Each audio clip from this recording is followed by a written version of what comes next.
the election was held, Bill Clinton, who like myself represented a more mainstream Democratic thought process, and won. George Bush was at 91%, ended up with 38.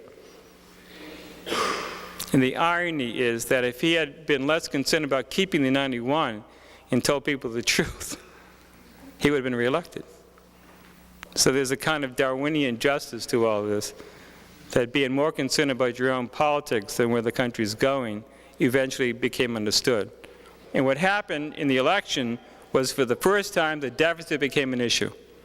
And people became aware of the consequences of running this kind of deficit, of not investing, so that my generation lives off this debt, waves goodbye, and gives it to the young.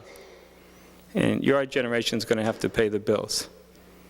And then when you get through all the fuss and the rhetoric, whatever, that's what it comes down to. Whether one generation has any sense of responsibility to the people they've put on this earth.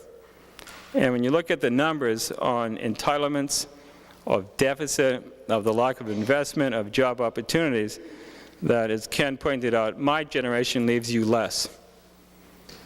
And that is something that should not rest easy on us, because the basic sacred obligation of one generation to the next has been violated.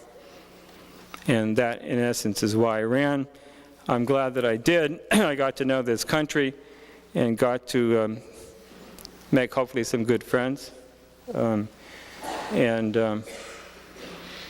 learn to love this country more than I did. It's a great country. I know that sounds like a cliche. It is. And everybody who ever ran for president says it because they believe it. And all we need is a sense of direction and leadership, and I think we'll do fine.